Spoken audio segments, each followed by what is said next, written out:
So Freddy was forced to shut down the old pharmacy agin his will. But he vowed to keep the place up, knowing that someday he'd be opening it up again. Problem being, the sheriff, an ornery cuss if there ever was one, was doing this all over town. The hotel, the playhouse, the smithy, the tall and thin shop, closing them all down on some flimsy pretext. There was no telling who was going to be next. Who'd put the sheriff up to it? And what was happening with the horses, for crying out loud? It were a mystery, says I. Somebody's poor horse seems to be dispelling huge quantities of a noxious methane compound. Hey, you're a pretty little paint, aren't you?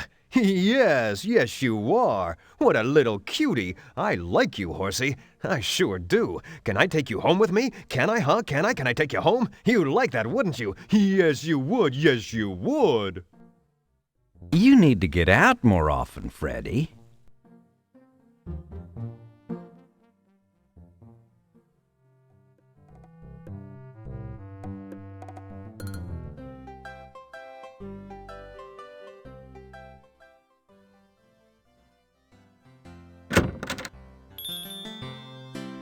The door swings open. From the back, you hear Chester's voice. Help yourself. I'll be right out. This is the interior of Chesterfield's Mercantile Company. He used to call it a general store until he ran out of generals. It's Whittlin' Willie. He's been here ever since you got to Coarse Gold, and he hasn't aged a day. He's always been about 140 years old. He spins a mean yarn, and somehow he always seems to know what people did even when he wasn't in the room. Hey there, Willie. That's Whittlin' Willie to you, son. Respect your elders. Sorry. Forget about it. Just get out of here. I'm Whittlin'. Don't be jostling my arms, son. You'll mess up my whittlin'. Taking a serious look at yourself, you decide you like what you see. This is a brand that used to be popular. Many's the day you'd find Willie, Chester, Smithy, and a few others in here, all with their feet up on this old pot-bellied stove, playing checkers, whittling, and expectorating. They stopped doing that after the backs of their ankles got too crispy.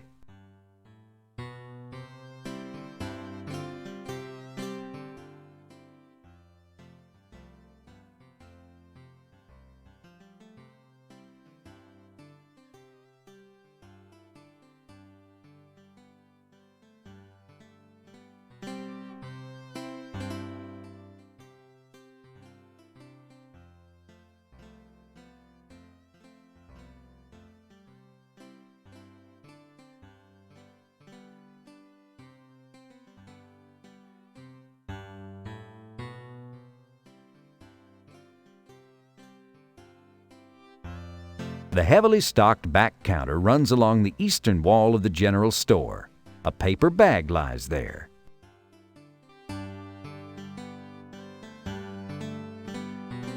Considering that there's nothing for sale here, you wonder why Chester even bothers keeping these brown paper sacks around. Score! You take a complimentary paper bag. Assorted size buckets, chicken, grease, slaw, taters, and brown gravy-like paste not included. A hank of rope. These industrial-strength heavy-duty cast lead pans are coated with mercury chlorine compound in order to make them stick-resistant. It's an early American bug zapper. It's a scented candle with bits of gunpowder melted into it. It's a hanging broom, the 19th century equivalent of an air cleaner. Severe wear non-clad kettles. This old milk pitcher was only slightly used out on the farm. severe wear non-clad kettles. This is an old kerosene lantern.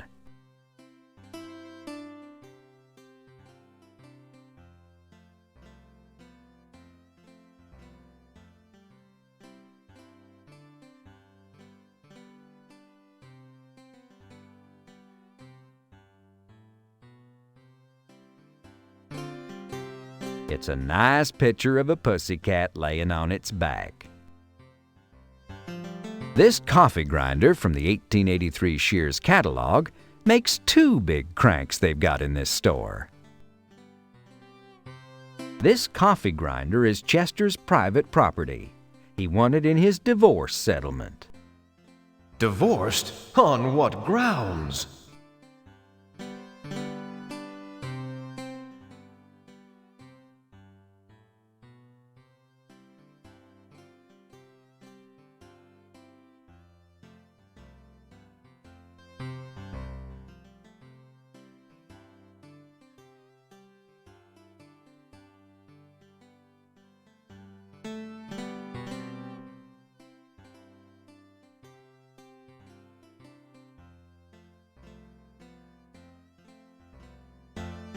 A small metal mirror.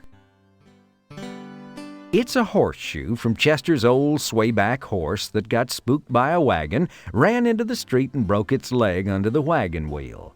Chester sent it to a veterinarian in San Francisco at outrageous cost, but in the end the horse died anyway. Took every penny Chester had since the horse meat guy wouldn't buy the carcass.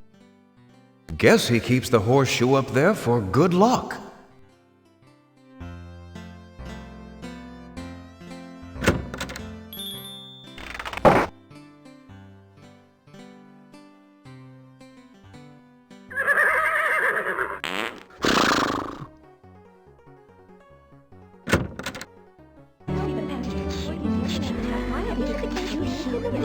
Charlotte Roos, one of the local gossips, is stuffing her face with dessert, a sponge cake and whipped cream monstrosity. It makes your arteries seize up just looking at her. Hello, Mrs. Roos. That sure is a lovely dessert you're wearing today.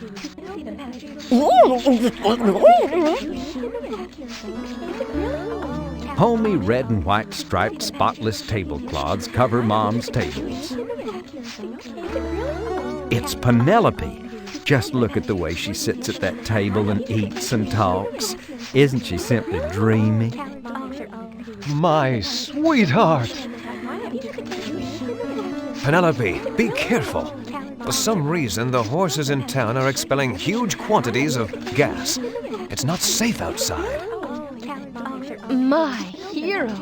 I'll just stay inside until it's safe. Thank you, Freddy. You may have just saved my life. I suppose I'll have to find a way to repay your kindness, if that's all right with you. Why, sure. I mean, wow, hot dog, Penelope. I mean, sounds good. It's Sarah Hartburn, the director of the local community theater. She's doing some power clatching, massacring several cheese Danish, numerous cups of cappuccino, and 3 or 4 reputations.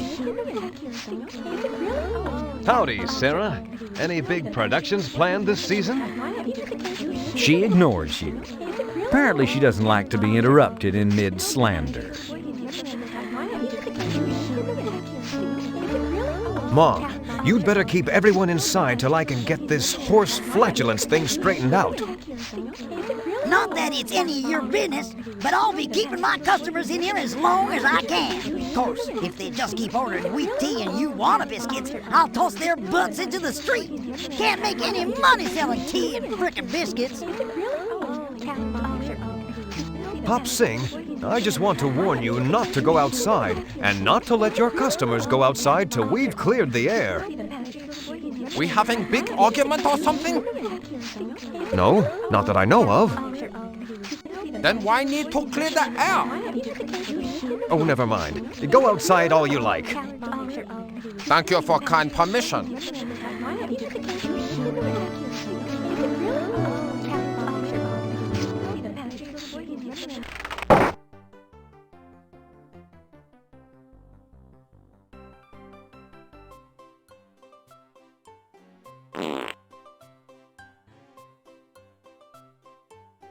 A length of leather bridle hangs on the smithy's door. Smithy left behind a coil of rope. Score! You take the leather strap. Smithy won't be needing it now, wherever he is. Score! You take the rope. Now that Smithy's closed up shop, he won't be missing it. Smithy's once proud forge is cold and dark. Digging through Smithy's formerly white-hot forge, you find an unused hunk of charcoal which you decide may well be of use to you, so you keep it.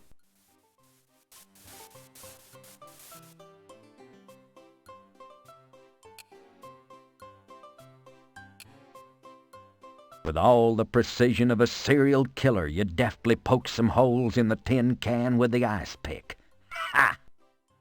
Having accomplished your immediate desire, and in the process hopelessly dulling the ice pick, you exhibit absolutely no regard for this barren piece of locality laughingly called the environment by brazenly tossing the ice pick away. You're such a consumer. Score! You drop the charcoal into the tin can. Now we're getting somewhere. Score! You slip the leather strap through the holes in the tin can. They fit perfectly. Congrats! You always wanted a tin feed bag. Score! Score! You take a few deep breaths from the gas mask, clearing your head and enabling you to go on a while longer.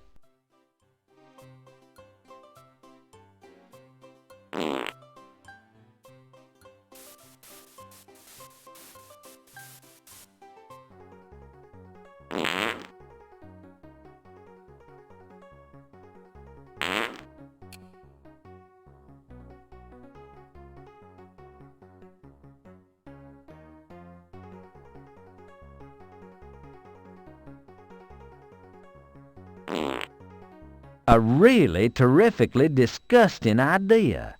Unfortunately, the horse's tail momentarily blocks your access.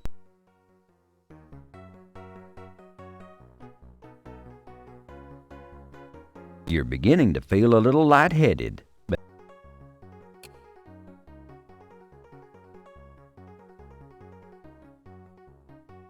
You take a few deep breaths from the gas mask, clearing your head and enabling you to go on a while longer.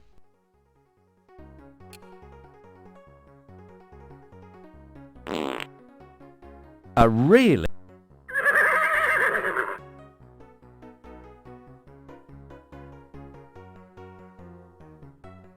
In what may well be the most revolting idea you've ever had, you hold the brown paper sack up to the horse's anal sphincter and wait.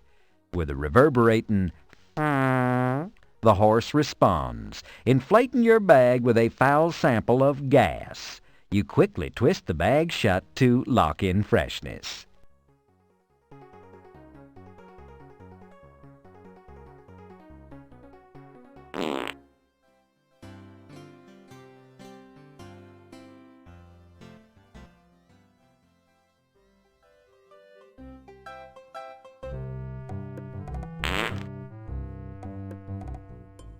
You're beginning to feel a little lightheaded.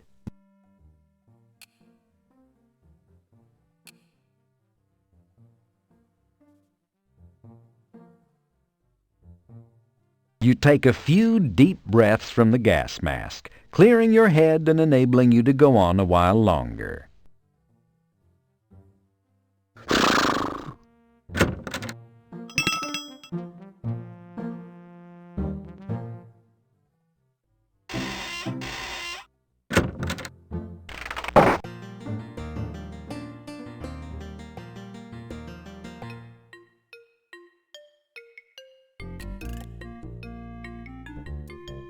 Score! You fill the alcohol lamp with Dad Gum's alcoholic elixir.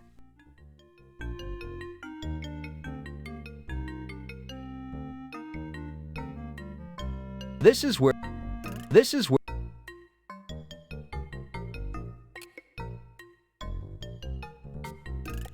Good idea, Freddy. The spectrum lines on that etched glass viewer reveal volumes to those who know how to read.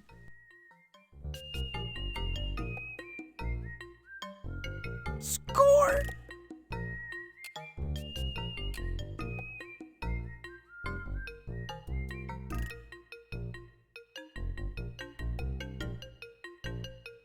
This is where you quickly lick your fingers and pinch out the alcohol lamp's flame.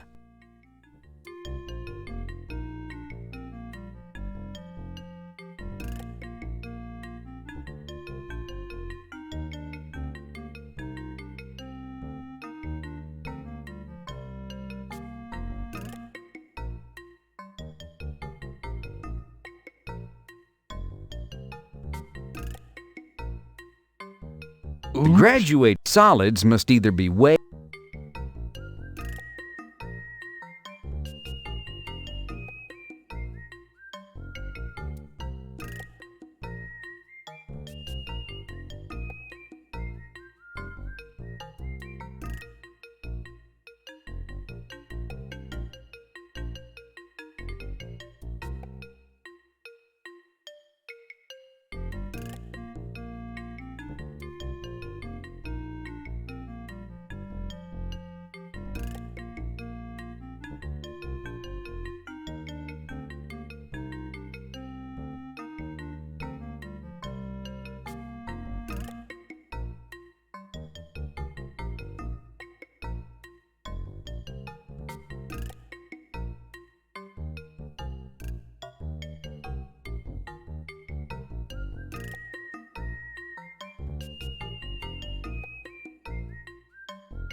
You toss it into the waste receptacle.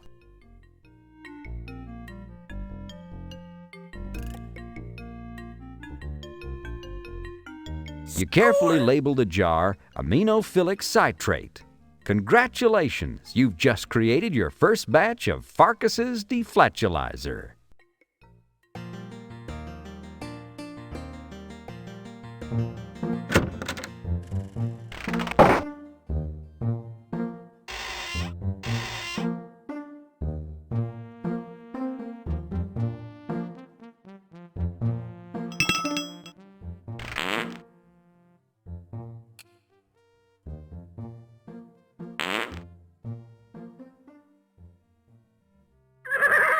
Score! You carefully pour the deflatulizer into the horse's water trough.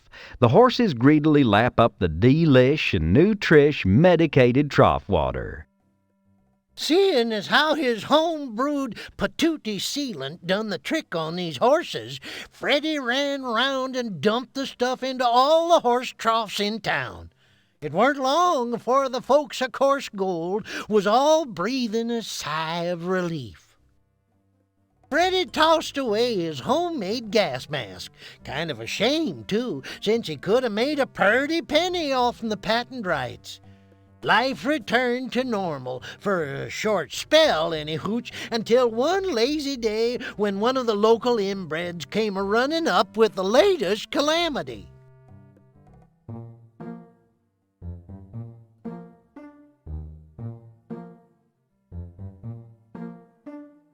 Board up your windows and doors. Lock up the women and children. Run for the border, Louise. There's a stampede a-coming. A stampede! Hurry up, Freddy. You only got a week and a half before they get here. A week and a half? They's snails! Snails? Snails? Good heavens! This is the worst thing to happen to Coarse Gold since the great hail of clams back in '83.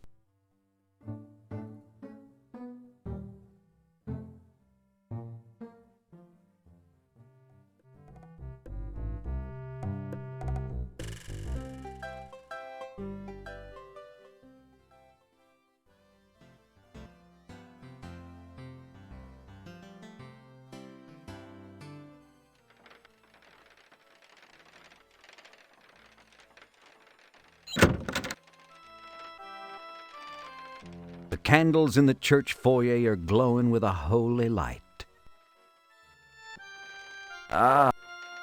Score! You would never dream of stealing a candle from a church, but they wouldn't miss one of those puddles of candle wax.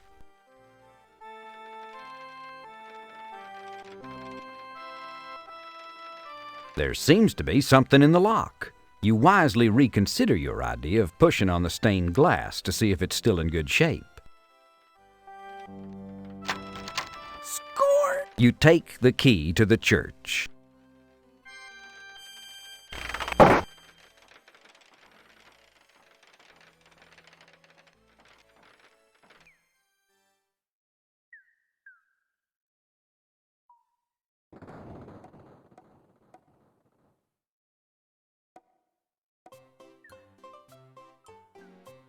Pork chops on the hook.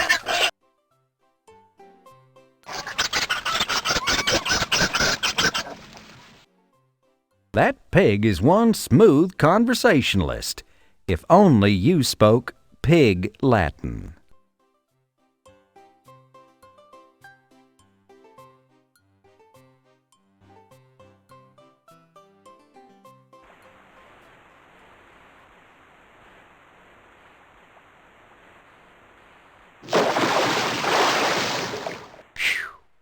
That was a close one. Considering the condition of this old bridge, you may only have about 3 crossings left.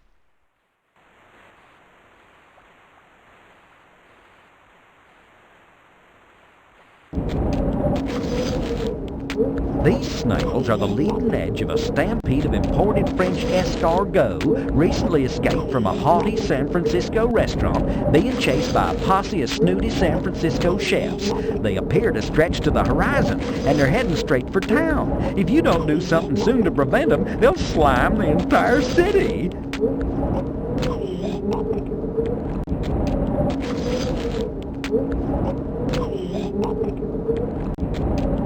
You grab a couple of snails from the front of the pack while imagining the aroma of warm, drawn butter.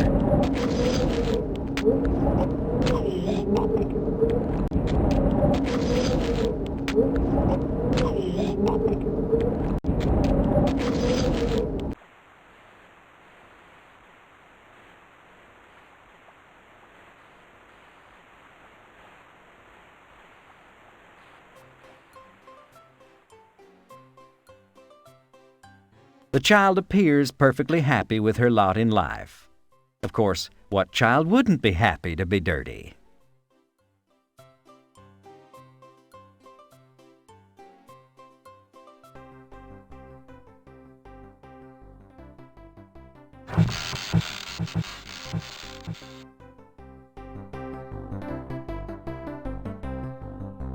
Sam, there's a stampede headed for town. Don't go outside.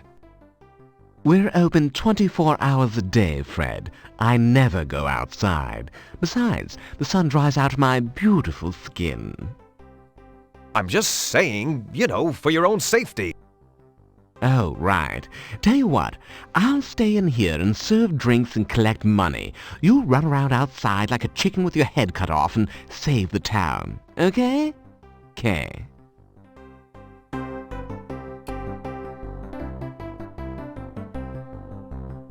Score! Hey, Sam, give me a case of the beer you just got in from St. Louis.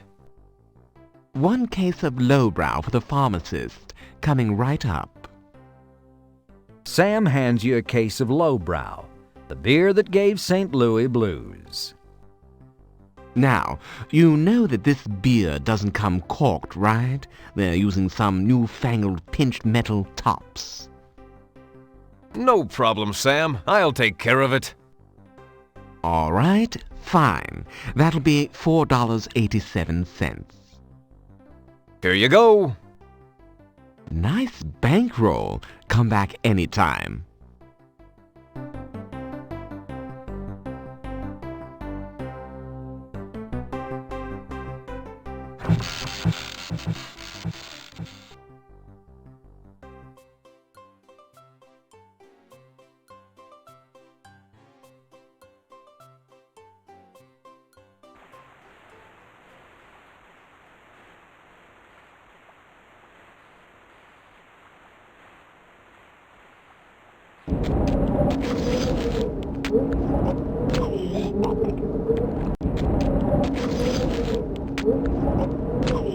This is your case of lowbrow, the beer that gave St. Louis blues. With muscles bulging from years of grappling with child-proof caps, you deftly wield the church key and wrench the tops from all the beer bottles. Score!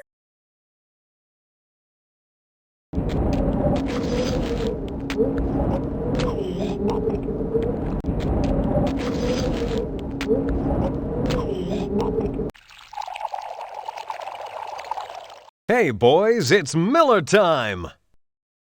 And with that, you cleverly pour bottle after bottle of Sam Andreas's St. Louis brew into the dusty road in an attempt to divert the stampede. Will it work? Will the snails fall for your ruse? Will they accept a domestic?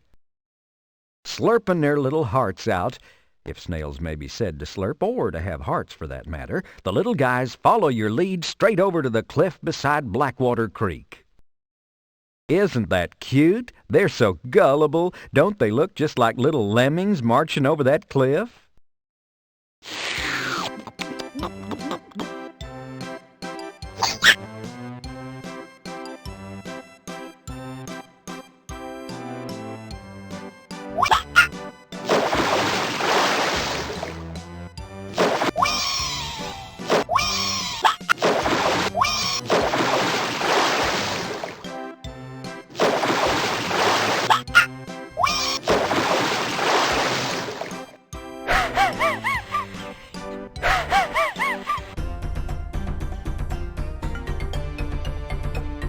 The local insect population has been thriving, what with all the dry weather Coarse Gold's been having lately.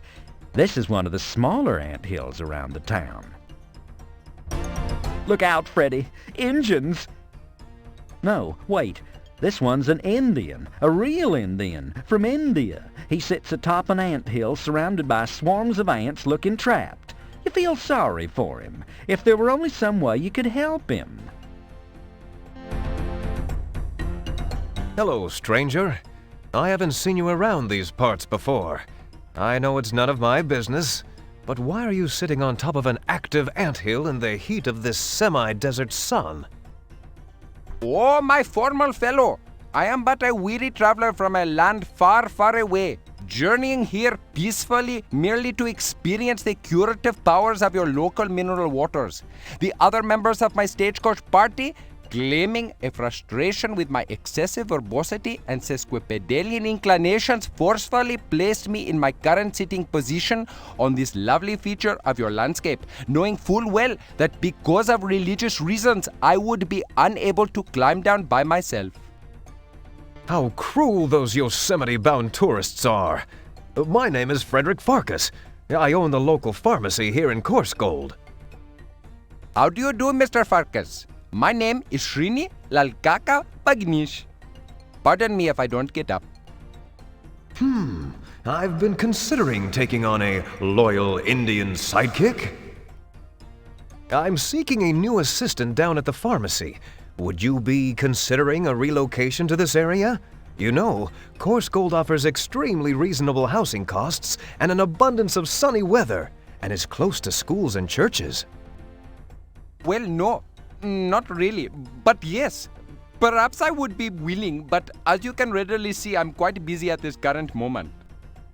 Have you considered climbing down and walking away? I cannot possibly do that. Life is sacred. If I were to move, I should indubitably injure some of these small six-legged life forms. I'm sure someone will come along soon to the aid of me. I'll see what I can do, Srini.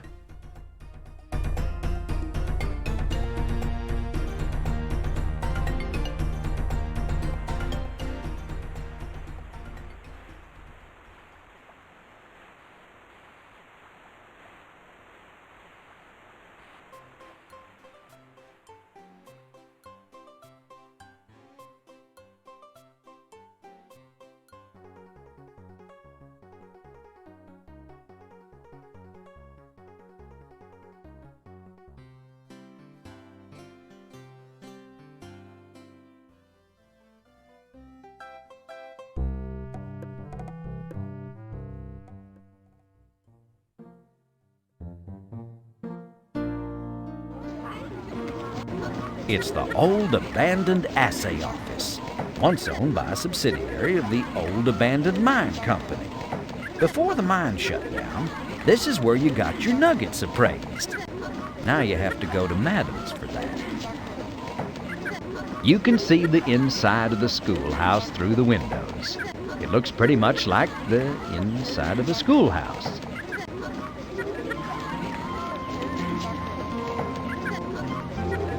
Someone's using the ladder at this very moment. The ladder, held in place by a couple of old loose screws, easily comes away from the slide. You somehow cram it into your pocket along with the rest of the junk you're carrying. Way to go, Freddy. Wrecked the little kids' playground equipment. If only they knew how good and true your heart is.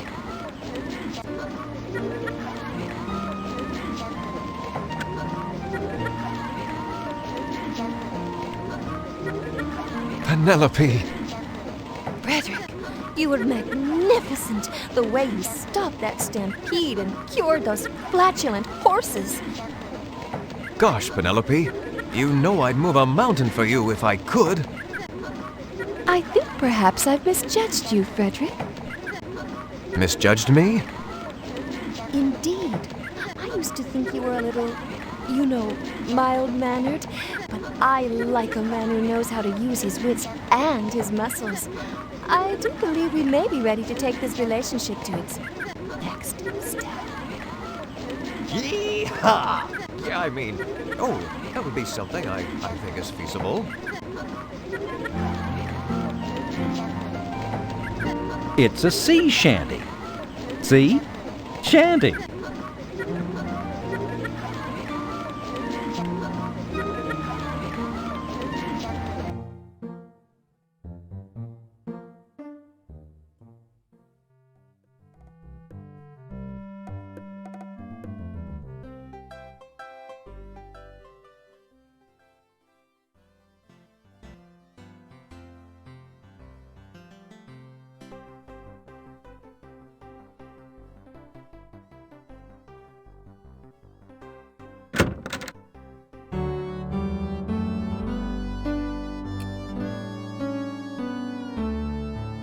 Helen, have you ever thought of putting escargot on the menu?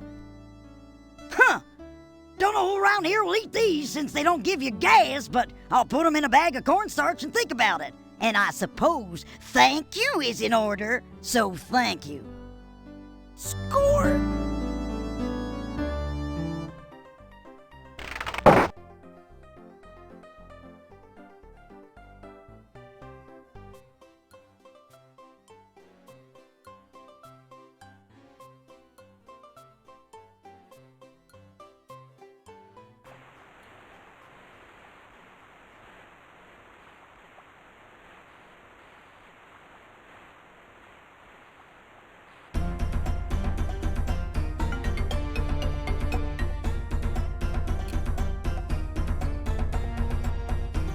The ladder might assist my situation. However, I am not in positioning to maneuver it thusly to facilitate escapage.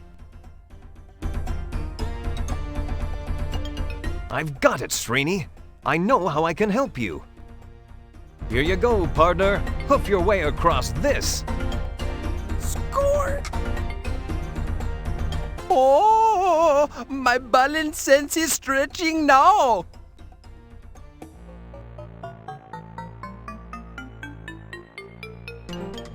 You made it!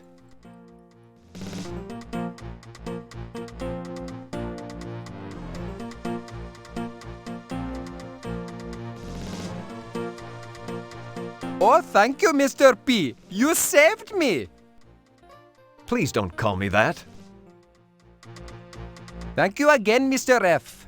I am so much grateful. Oh? Grateful enough to accept the assistant's position I mentioned earlier? I could really use some help around the shop.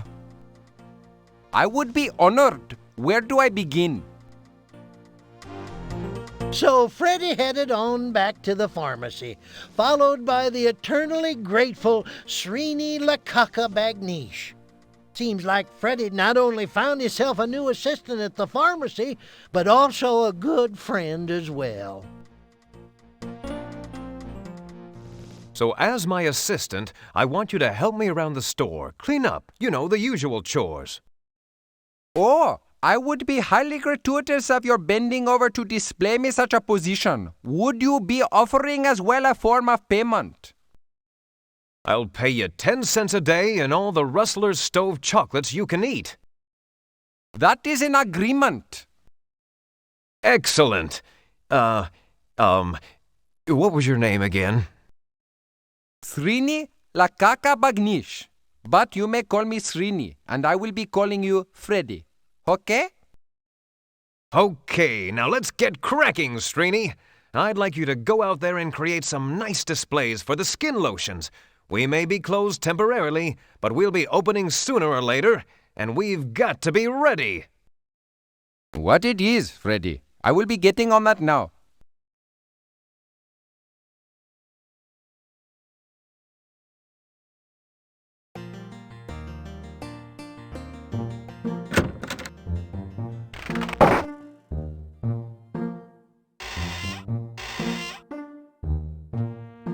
That's Srini. What a guy.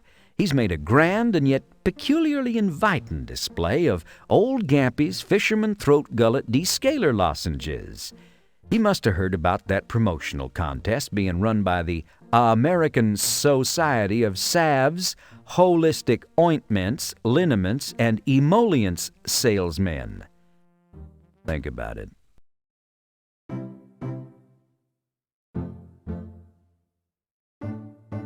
Srini! Dude! Everything going okay in here? What is it looking like? I am having everything under control. You have merely to go to be a hero and I will continue holding up the fort. Thanks. Mind the store, won't you, Srini? I'm off to uphold justice and stuff. Okie the dokie.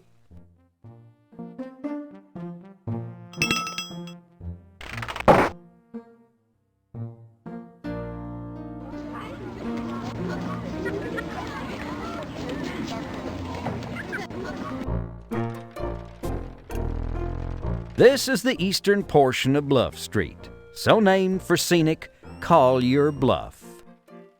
Holy cow, you've never seen such a long line at the outhouse. Something's rotten in the state of Coarsegold's bowels. The outhouse has a signature half-moon cutout. How long can she wait? Not long if she keeps bouncing like that. This one appears to be practicing the jitterbug. This tank stores the whole town's drinking water supply. Once this was the mayor's mansion, before he turned old and gray. Yep, the old gray mayor ain't what he used to be. The bluff stays. You turn the faucet on and water gushes out.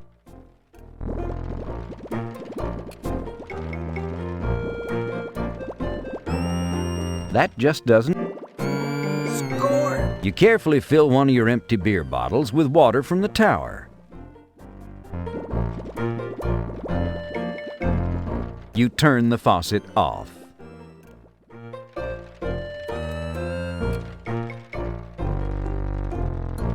You take a swig of the water from the water tower. Uh-oh. Your stomach starts to make strange sounds. Your small intestine begins to whine. Your lower intestine starts complaining loudly.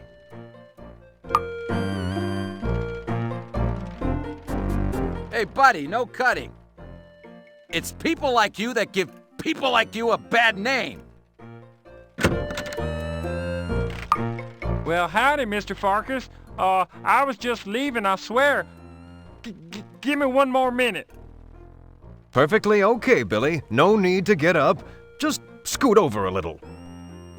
Well, Jeez, Mr. Pharkas, invade my personal space, why don't you? A few moments later, you emerge feeling refreshed. Gee, that water's got a nasty kick to it.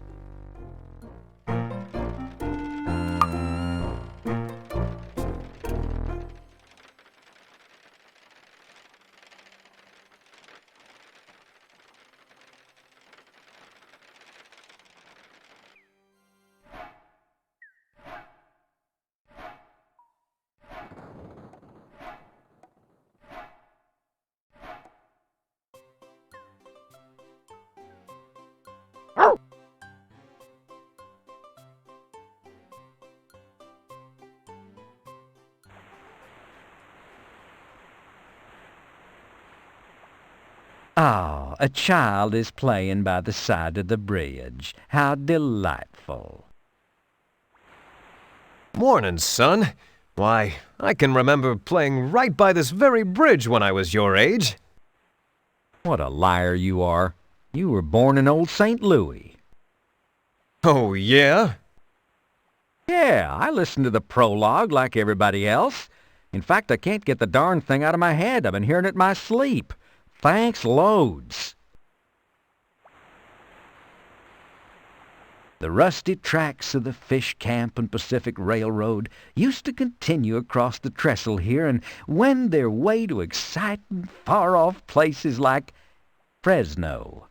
The train doesn't come here anymore ever since the trestle collapsed and the train sunk into the swamp. No more lumber shipments, no more ice deliveries, no more personal hygiene products.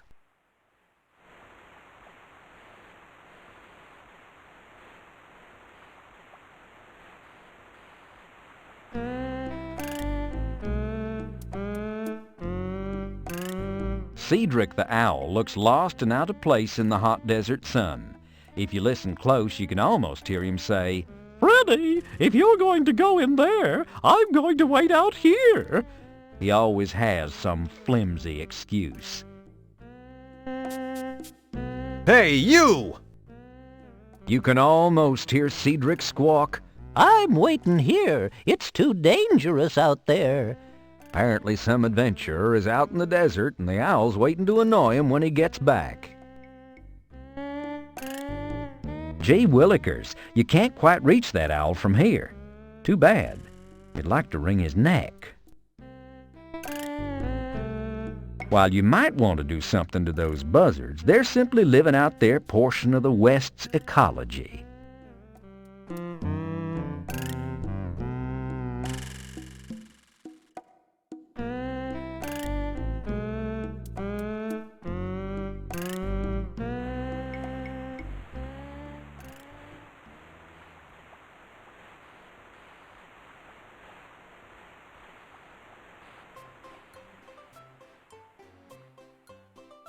Contemplating duck dinner, Freddy?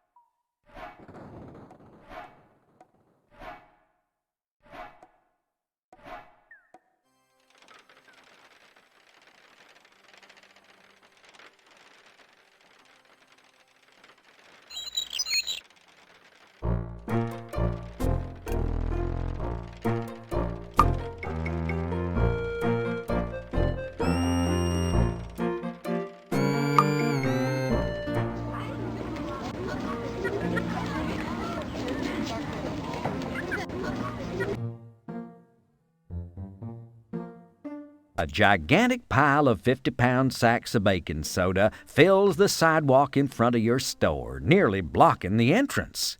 The baking soda is the famous Leg and Hammer brand, named for the famous international industrialist. His slogan, "Keep one sack in the smokehouse and another in the stable to help keep it clean and fresh smelling." Score! Summoning up superhuman strength, you heft the huge pile of baking soda. Then, with a horrible wrenching, tearing sound, you cram the sacks of baking soda into your pants pocket.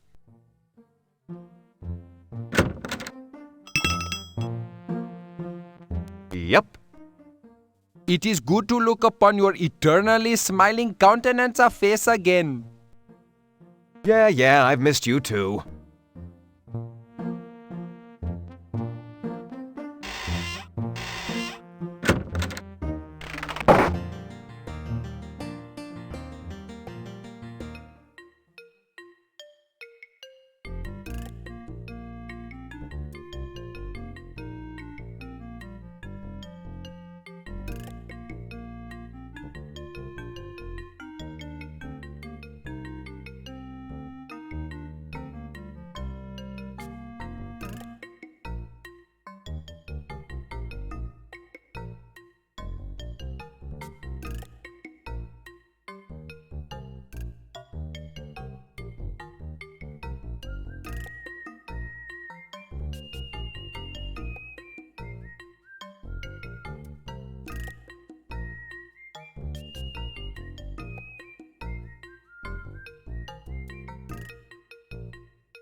This is where the chemical warms slowly over the alcohol lamp. Now it's getting pretty hot. Good thing your calluses are thick. The chemical rapidly reaches a full rolling boil.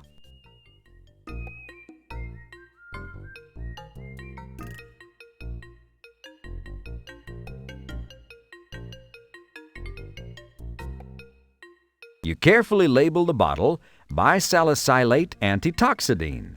Congratulations! Be careful, this stuff is mighty concentrated.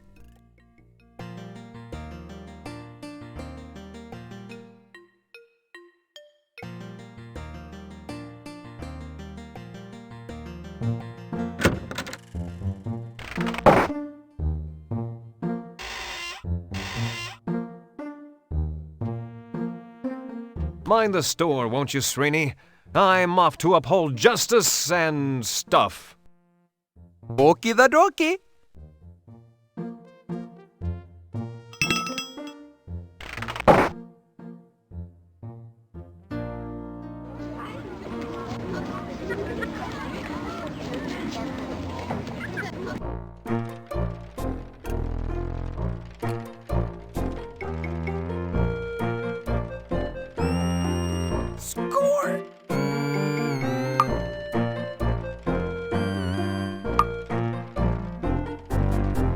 You grab the ladder.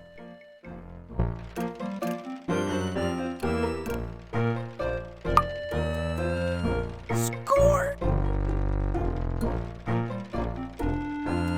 Remembering your father's advice about never using the topmost rungs of a ladder, you stop just short of the ladder top.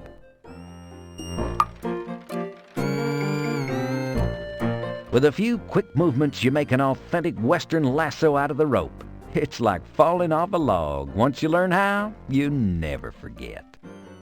Score!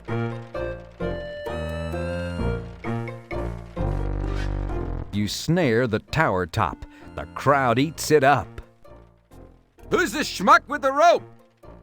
Be careful you don't put an eye out. Score! As you reach the top of the water tower, the crowd cheers. Thank God, it's Freddy. We're number one. We're number one. What are you going to do now, Freddy? I'm going to Sierra Land! Boing! That one hit a 9.0 on the free plug-o-meter.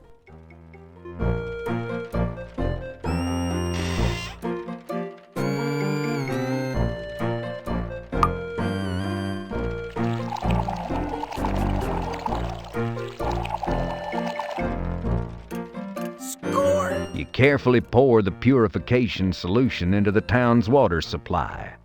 Excellent job. It weren't more than a few hours before the folks of Coarse Gold was feeling a whole heck of a lot better. Their bowels were all settled down and happy. Freddy knew he could relax now. Everything was calm and peaceful. But round about midnight, that very same night, trouble struck again. Freddy was in his own bed, sound asleep, when... Fire! Fire, Freddy Pharkas! Please come urgently! What's wrong, Srini? A tragedy is becoming. The assay office is aflame. She is burning with a might more severe. The pharmacy may be next alighted. Get dressed as soon as possible. I am dressed. I don't own pajamas. Take mine. No, wait. There is no time to perform such an effort. Just hurry and scheme in such a way so as to extinguish the most threatening fire.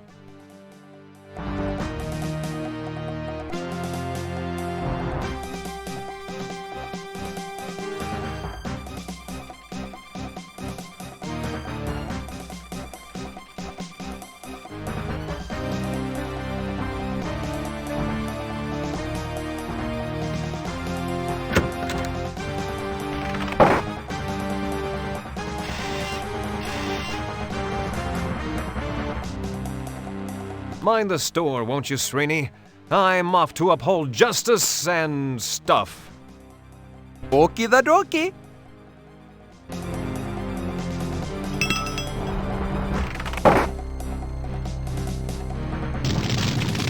The flames jut from every loose board and hole in the old assay office. It must be arson, because everything flammable in the assay office was stolen ages ago.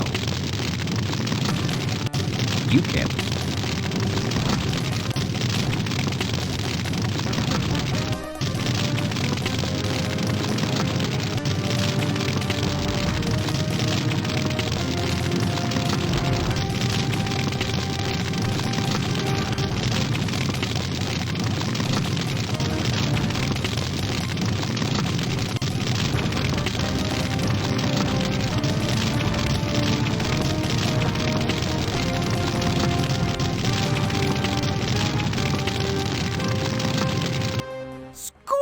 What pluck! What prowess! What a ridiculous solution. Still, you thought of it. You single-handedly quenched the flames of the assay office by using the seesaw as a catapult for the baking soda. Too bad nobody was here to see it. They'll never believe you in the morning. The char-broiled and blackened remains of the old abandoned assay office stand on the corner of Main and Education. You suspect that this was the work of either whoever's behind all the destructive goings-on in town, or voracious Louisiana chef Paul Prudhomme.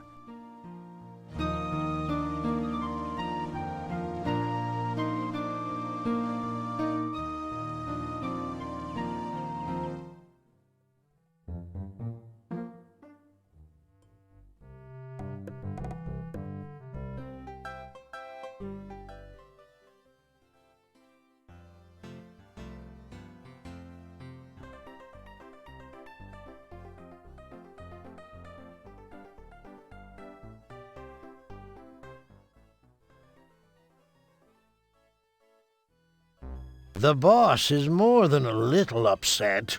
Seems that our friend has been thwarting every plan so far. Yep, something's gotta be done about it. Absolutely. Now, let's get down to business. What is the best way to get rid of our little problem permanently? How about hanging? Oh, too quick and merciless. Poison? Nah, too unsure. Ancient Egyptian dagger. I can't find mine. Got one on you? Not at the moment. It don't matter how we do it, so long as we do it soon. And we don't want no proof it was us, neither. And nothing to connect it with the boss. excellent thought, and the boss has arranged for a bit of muscle to come in and make sure the entire town's cleaned out PDQ. We'll be rid of that do-gooder and all his flea-bitten friends in no time.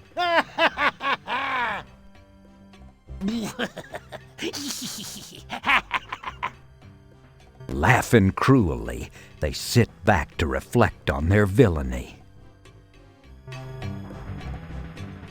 Located on this rocky hillside is Madame Overy's place of business, a custom-built bawdy house built in the fashion of the pastel Gothics. Of course, they had to get the rocks off the property before they could build here.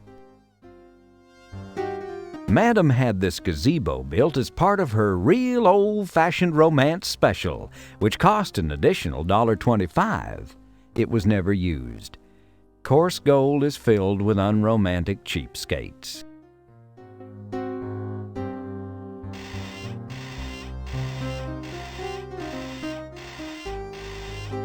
It's P.H. Balance, the town banker, relaxing on the brothel porch with a good cigar.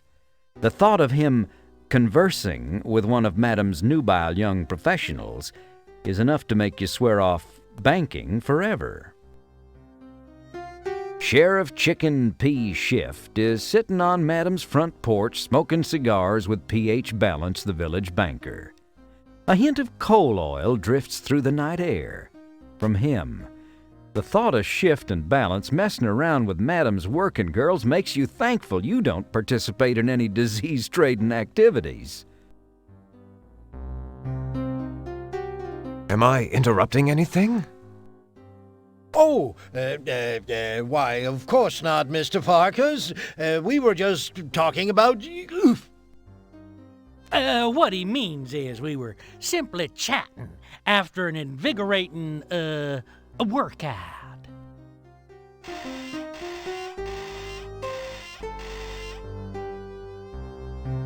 Sheriff, you know about the fire down at the assay office? Fire? No. You don't say. It's dreadful.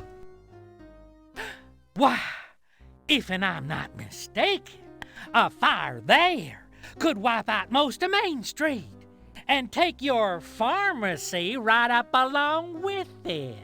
Ooh, one hates to contemplate it.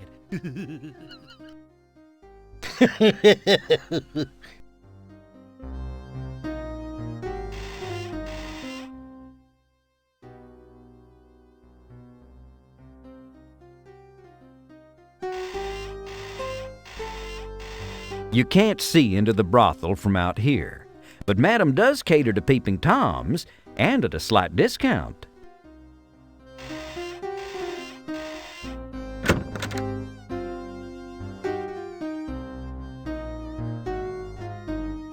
The room is a riot of plush red velvet.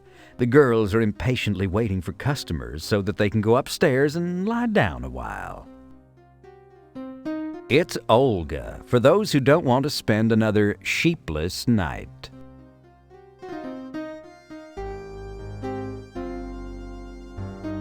Bah-ha-ha-ha-ha. Translation: how much do you charge anyway? Translation: I'm sheep at twice the price.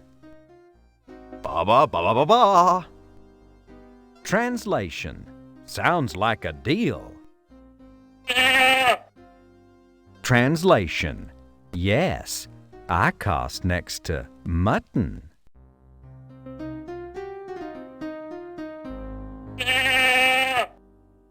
Translation: say, you're a good-looking human with a gentle touch. Bah-ha-ha-ha. Translation: hope you mean it. It's the lovely and winsome Chastity, a girl who really knows her stuff.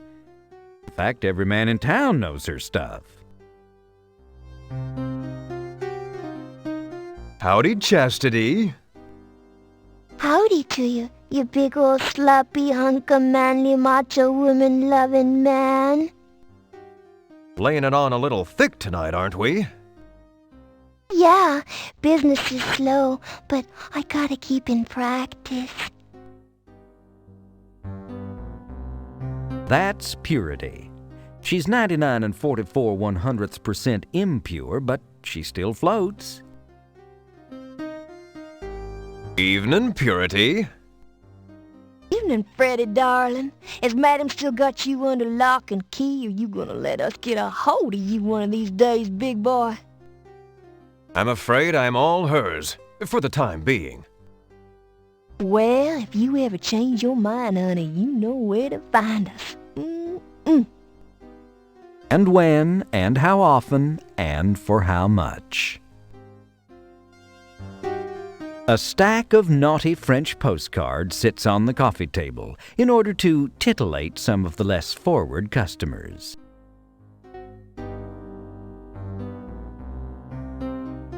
Score! You snatch the French postcards. There's a handsome silver tea set on the coffee table.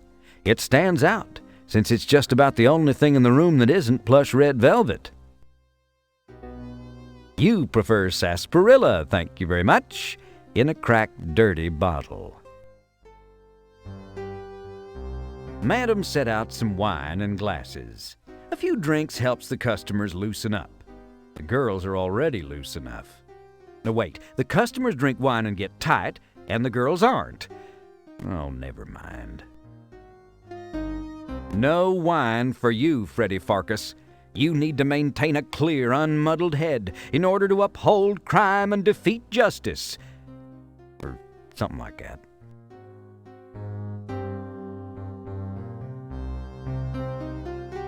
It's virtue, one of Madam's best laid plans.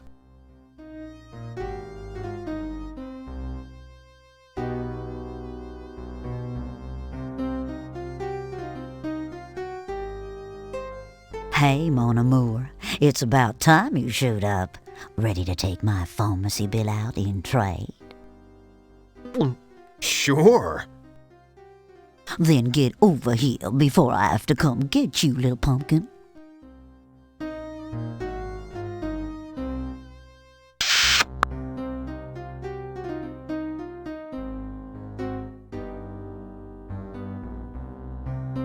Freddy, I think you should leave. Why, Sadie? Just because I'm using you for cheap, tawdry pleasure when my heart belongs to Penelope Prim, the gorgeous, young, obviously more virtuous new town schoolmarm? What? Who?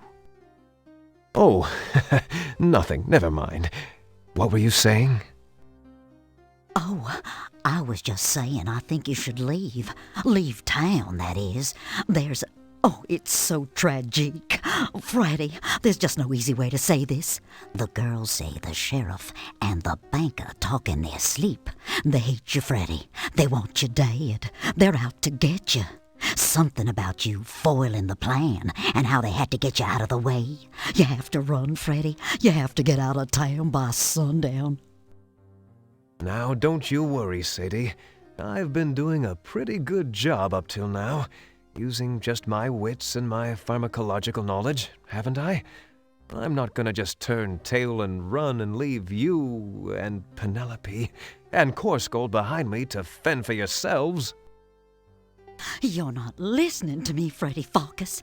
There's man a-comin'. Man with guns. Big guns. Guns with long barrels. Long, hard barrels. Long, hard, steely barrels. And low-slung holsters and... Oh, sorry. Sadie, snap out of it! Oh, sorry. I was just visualizing. Anyway, you'll never be able to outthink men with guns. If you're set on staying in town, you'll have to, go back to your old ways. That's out of the question. I left gunslinging behind me years ago. I'm not like that anymore, and I don't want to discuss it. Stop it. You gotta choose, and that's all there is to it, hon. Either leave town and save your hide, or pull yourself together and face reality. Quit talking about potions and liniments. They're not gonna stop no bullets. It's time to get off of your cute little butt and give these men a taste of frontier justice. Now, what are you gonna do? I don't know. Hold me, Sadie. Press me to your ample bosom, and let me decide tomorrow. You got it, hon.